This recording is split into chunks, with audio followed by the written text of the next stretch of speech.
The gyrocopter. It's a very small, mine in particular is open cockpit because that's what I like to fly. You can have a closed cockpit, but I don't know why you would. And it's just a tiny little like lawnmower underneath a rotor, a helicopter looking rotor that spins with a propeller in the back. And I mean, they've been around a long time. Amelia Earhart did fly one across the country and set a world record, a speed record in one across country, or the first to fly across country or something. And they're just they fly low and they fly slow and they're wonderful. I mean, I think I became a pilot because I was really interested in adventure, and really the only female adventurer I ever heard about was Amelia Earhart. Now, when I wrote Gutsy Girl, there are lots of references in sidebars to women and girls who've been adventurers in our past, but I had knew none of this. I didn't know there were women who, despite the long skirts they had to wear and the hobnail boots and the big hats, still bicycled around the world in the 1800s. I had no idea because the media didn't cover that for a long, long time. They are beginning to, clearly, but women didn't fit the idea of an adventurer that we had culturally. So it seemed to bring down the idea of adventure. So we didn't want to really cover that. So Amelia Earhart was really the only one I knew. And I think that very strongly influenced why I became a pilot so young. At 20, I got my private pilot's license. And because it was something that seemed like was possible. And I was lucky enough my dad helped me pay because it's expensive. And I had a summer job.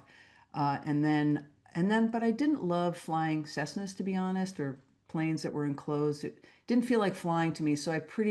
In my 30s, I became a paraglider. It was a new sport at the time. It's, um, it's, it was very dangerous. But I didn't tell my parents that because it was so new.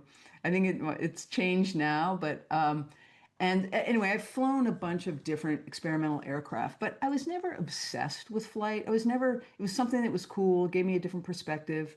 Um, and but it wasn't really until my late 50s when my marriage was coming apart with Wendy, the lovely Wendy McNaughton, that I became obsessed with flying this new machine called a gyrocopter. And so I wanted to write a book about flight. I could not write a book about flight without talking about the gyrocopter and also without also writing about the dissolution of my marriage. So it's a personal book, but it's also a book about the history of flight, the psychology of flight, the physics of flight, which a lot of people don't know. But interwoven in there is my own journey trying to deal with the grief of a wonderful relationship changing. Um, so I'm proud of this book. I also think this is a book for non-pilots. It's not a book for pilots. Pilots will be interested in it. Um, but it does try to answer, I mean, why fly does not have a question mark. It's not why fly, it's why fly. It's a statement. And I try to answer the many reasons over the centuries that we have tried to fly and now fly and keep pushing the envelope. Well, first is that we've been trying to fly for a very long time before the Wright brothers. I think a lot of people think it's just the Wright brothers, but there were people flying, we were watching birds and we were fascinated and we did things like put feathers on our arms and jump off high places. Obviously, that wasn't successful, but people were just trying. And then aerodynamics was slowly worked out. But the conundrum that the Wright brothers actually fixed was controlled flight. People had flown. It's just that it wasn't controlled.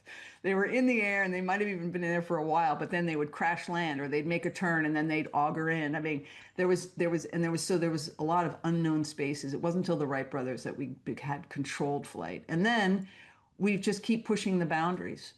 One of the stories I talk about that was fascinating to me was one that I came upon when I was trying to write another book that never got sold, which is of the night witches, which is a historical as well, and it's World War II. I am not a World War II fanatic, but this story is, and the one of Niihau is fascinating, in that the Russians were losing pilots at a very high rate during World War II, and the siege of Leningrad was taking place, and they finally let women come into combat as pilots. and they gave them 3 months. A lot of them had already, some of them knew how to fly, some of them did not. And they brought them in, and one particular battalion got biplanes from 1927 to fly against the Nazi Luftwaffe, which was the most technologically advanced machine at the time. Were the Messerschmitts and the Focke-Wulfs, all the things they were flying flew at between 300 and like 450 miles per hour. And the little biplanes that the Russian pilots were given, female pilots, because they didn't want to waste good planes on women, were these biplanes made of canvas and wood that went no faster than 70 miles per hour. And yet these women thrived and beat the Luftwaffe.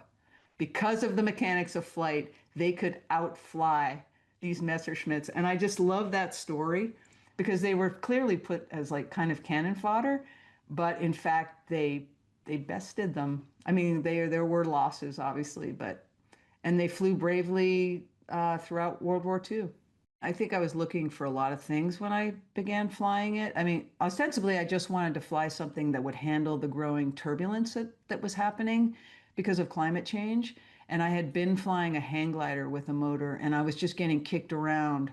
It was just becoming untenable to fly most of the time. So the window kept getting smaller and smaller, and the gyrocopter turns out handles turbulence really well. So I can fly any time of day, almost, with in a wide range of wind conditions. So I started to fly for that reason. But, as my marriage was going downhill, descending, shall we say, and I was ascending in a gyrocopter, I think I was looking for things like perspective. I was looking for the feeling of awe that would sort of reinvigorate me through the lethargy of grief. I was looking for some way to be peaked back into life, like adventure. And so learning something new is always incredible for one's self-confidence. But there was something about being able to see how tiny I was. And really, you feel tiny because you are in just what's like a little lawnmower. So you can look down and everything's under your, it's just the world is right under your feet. You are not enclosed. And you feel tiny. And sometimes when things are hard, it's good to feel tiny because you realize it's maybe not so important, or you'll get over it. You'll survive. I mean, I write about this moment where I was did a 4-day cross country, and I came from the Oregon border, excuse me, from Shasta and the big high mountain ranges, and suddenly there was the Central Valley spread out before me, Central Valley of California. It rolls for 450 miles. It's just like flatness with like mountain ranges on both sides.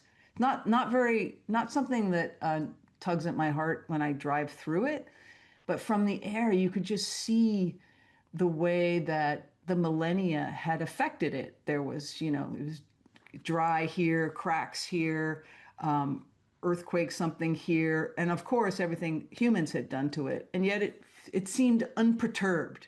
And I like flew over it and just got a sense. I mean, it gives me the chills now. I just got a sense like, yeah, you're tiny and the universe is huge, and it's, tomorrow's going to be okay. Look what Earth has survived and is continuing to survive under our onslaught. So, yeah, there's something humbling that just allowed me to get through a really difficult time.